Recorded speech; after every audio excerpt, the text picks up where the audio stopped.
नमस्कार दोस्तों, आप सभी का एक बार फिर से स्वागत है हमारे चैनल श्री कृष्णवाणी में। सबसे पहले आप सभी को शारदीय नवरात्र की ढेर सारी शुभकामनाएं। मेरी यही प्रार्थना है कि माँ दुर्गा आप पर अपनी कृपा बरसाएं, आपके जीवन से दुख दर्द मिटाएं और सुख समृद्धि से आपका घर भर दें। आज नवरात्रि के इस पावन अवसर पर हम जानेंगे कैसे करें घट स्थापना और कब है इसका शुभ मुहूर्त। हिंदू धर्म में शारदीय नवरात्रि का त्योहार बहुत श्रद्धा और उत्साह से मनाया जाता है। इस समय घर घर और मंदिरों में मां दुर्गा की प्रतिमा या घट स्थापित किया जाता है। पूरे 9 दिनों तक मां के 9 स्वरूपों की आराधना होती है। अश्विन माह के शुक्ल पक्ष की प्रतिपदा से नवरात्र आरंभ होता है और नौमी तक चलता है। इन 9 रातों का अर्थ है भक्ति, शक्ति और साधना में डूब जाना। इस दौरान वातावरण में जो सकारात्मकता फैलती है वो हर बुराई और नकारात्मकता को दूर कर देती है। पूरे वातावरण में शांति, आनंद और उत्साह का संचार होता है। इस बार शारदीय नवरात्र 22 सितंबर से प्रारंभ होंगे और 1 अक्टूबर को महानवमी के दिन संपन्न होंगे। पहले दिन घट स्थापना का महत्व सबसे अधिक होता है। इस बार कलश स्थापना का शुभ मुहूर्त 22 सितंबर की सुबह 6:09 से 8:06 तक रहेगा, यानी कुल 1 घंटा 56 मिनट का समय मिलेगा। अगर किसी कारण से इस समय आप कलश न रख पाएं तो अभिजीत मुहूर्त में भी स्थापित कर सकते हैं, सुबह 11:49 से दोपहर 12:38 तक। अब जानते हैं घट स्थापना के लिए क्या सामग्री चाहिए।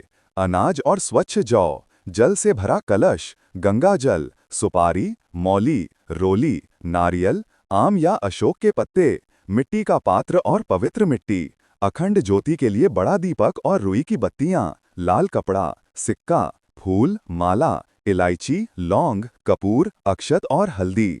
विधि यह है, सुबह स्नान करके सूर्य देव को अर्घ्य दें, फिर अपने मंदिर की सफाई करें। घर की उत्तर या ईशान कोण दिशा में कलश स्थापित करना शुभ माना जाता है। कलश में जल भरें, उसमें सिक्का, फूल और अक्षत डालें। फिर कलश पर स्वास्तिक बनाकर मौली बांधें। लाल चुनरी में नारियल लपेटकर कलश के ऊपर रखें। दीपक जलाएं और माँ दुर्गा की पूजा अर्चना करें। इसके बाद व्रत कथा पढ़ें और फल मिष्ठान का भोग लगाएं। पूजा के समय माँ दुर्गा का आवाहन मंत्र जरूर बोलें। ओम जयंती मंगला काली भद्रकाली कपालिनी दुर्गा क्षमा शिवा धात्री स्वाहा स्वधा नमोस्तुते। दोस्तों, इस बार पहला नवरात्र 22 सितंबर को है, जब माँ शैलपुत्री की पूजा होगी। 23 को माँ ब्रह्मचारिणी, 24 और 25 को माँ चंद्रघंटा, 26 को माँ कूष्मांडा, 27 को माँ स्कंद माता, 28 को माँ कात्यायनी, 29 को माँ कालरात्रि, 30 को माँ महागौरी और 1 अक्टूबर को माँ सिद्धिदात्री की पूजा होगी। हर नवरात्र में माँ किसी विशेष वाहन पर आती हैं। इस बार माँ दुर्गा हाथी पर विराजमान होंगी। हाथी सुख, समृद्धि और ज्ञान का प्रतीक है। ये बृहस्पति देव का वाहन है, जो बुद्धि और धन प्रदान करते हैं। इसलिए इस बार का नवरात्र विशेष शुभ माना जा रहा है। इससे जीवन में धैर्य, शांति और आनंद बढ़ेगा। नवरात्रि केवल उत्सव नहीं है, ये नारी शक्ति का सम्मान भी है।